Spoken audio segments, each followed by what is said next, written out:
今日又嚟到港島線最西端嘅堅尼地城站，打開港島西明朗而恬淡嘅春日，由西灣榮平嘅潮聲到日落觀瀾亭嘅龍影，穿過銀禧炮台嘅硝煙，行過摩星嶺嘅野徑與烽火，去寶山排水道揾到城市記憶與生存智慧，最後登頂西歌山，喺理性與詩意交織嘅夕陽餘暉中，回顧今日行過嘅呢一條15公里香港脈搏。堅尼地城站 C 出口捐出地面，跟住 Google Map 穿過卑羅乍街，轉入域多利道，沿住海岸行幾分鐘嚟到海景豁然開朗嘅港島西廢物轉運站。鹹鹹嘅海風撩起長長嘅髮梢，就咁自由閒適嘅行入港島清和溫暖嘅春夏之交中啦。沿海再向前行幾分鐘，見到西環街坊福利會嘅入口，行落斑駁嘅水門汀階梯，就嚟到懸崖邊嘅西環中青泳棚。陽光將海面照出唔同層次嘅藍綠色。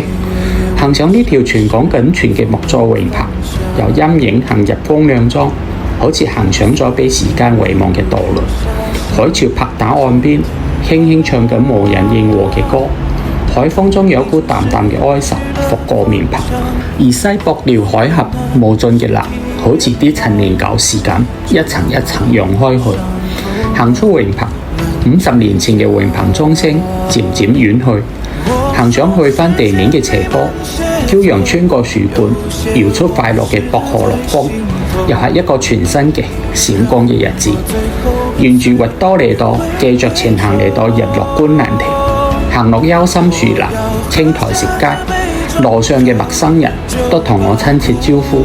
行落海岸，一座六角涼亭臨水而獨立，睇落簡易，但卻係觀海嘅絕佳位置。立望廣闊嘅西駁寮海峽，令人心生出幾乎有於天地渺滄海之一粟嘅浩嘆。行出觀瀾亭，左手邊行返芝加哥大學。喺校園內臨海平台上向下望，銀禧炮台斑駁嘅斷壁殘垣，埋藏於近海嘅樹叢中，仍散發緊嚟自1939年嘅微光。行入炮台殘留嘅基座，歷史嘅硝煙與當下嘅寧靜喺度交疊，呼應流黃海峽嘅碧波動揚與遠山連綿悠悠渺渺。行出芝加哥大學校園，馬路對面就係摩星嶺徑。行上山腳嘅斜坡，就行入咗摩星嶺嘅翠綠春光中。右手邊山體上揾到摩星嶺之友徑起點嘅標誌牌，行上荒廢嘅階梯，行入摩星嶺原始密林中。苦葉嘅氣味聞住海風吹嚟，彷彿間只可見到二戰時士兵嘅腳印重疊喺自己嘅身影上。跟住摩星嶺之友徑嘅路牌指引，轉過山坳，借住繩索攀上斜坡，見到一處無名炮台，殘舊嘅古炮台邊，縫隙中有野花倔強盛開。諗起捷克詩人李爾克嗰句生如野草，死如星辰，感慨戰爭嘅殘酷，讚嘆生命嘅頑強。沿住摩星嶺之友徑繼續前行，到咗另一處戰爭遺址，行入佈滿青苔嘅戰壕，細碎嘅光斑穿越時空灑落廢墟舊牆，行過陰暗嘅戰時蜂窩，穿過狹細嘅石窗，好似穿過嗰啲黑暗嘅歲月，出到光明嘅世界中，春色無邊。行上山莊階梯，驕陽正盛，但清風和暢。行經山頂平台嘅發射塔，繞過信號站嘅外圍鐵絲網，就見到摩星嶺山頂黑白立柱啦。前面西高山巍然聳立，等緊我哋最後登頂。休息片刻，我哋選擇野路落山。呢條原始山路崎嶇不平，雜草與樹木交錯，路徑難辨。好在有前人綁下絲帶引路，一個幾鐘嘅辛苦落到山下，但亦都體會到與山野親密接觸嘅快感。行穿過山腳嘅運動場，行落龍華街，轉出到時美飛路。下一站要去提前咗1個月預約嘅寶山道排水隧道參觀。頭先落山艱難，超出咗預定時間，依家唯有搭的士追返。好彩趕到3點15分嘅原定時間嚟到寶山道。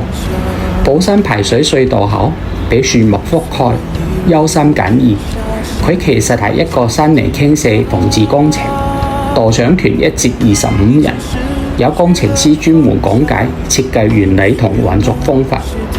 呢個因1972年嘅山泥傾瀉大災難而起嘅排水隧道，由2條直徑3.5米嘅隧道組成，牆身佈滿水管及感應器，好似一條城市血管，可以成功將山泥傾瀉風險降低90%。佢外形亦設計精美，唔同燈光喺石屎牆上映射出唔同光譜，烘托出隧道嘅獨特工程美感。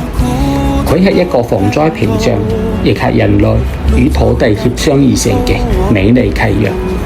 行出隧道，門前小花園綠意盎然，深深體會到香港繁榮嘅背後有無數工程師默默守護。寶山道轉左行落去到消防局側邊，有一條上山頂嘅長階梯，行上去到黑頓道，亦即係龍虎山晨運徑。山林清靜，一路有市民做緊運動或者休憩。行過1903年圍城界石，偶遇山中野豬，一直向山頂嘅方向前進。午後斜陽直射落迷人嘅光束，望住溫馨寧靜嘅維港兩岸城市群落，向住山頂方向持續上行，穿過跳躍嘅山南光影，就嚟到歌西郊遊區。到下力到交匯處，見到去西歌山嘅指示牌，跟住西歌山指示牌曲折前行，就見到上西歌山嘅起點牌。經過15分鐘嘅上山階梯，就嚟到494米嘅西歌山山頂。呢個山頂標誌亦會顯示你登頂嘅日期，俾你留影紀念。此時太陽氧化成一團金色火球，高掛天局。山頂平台四周有城欄維護，更顯野趣。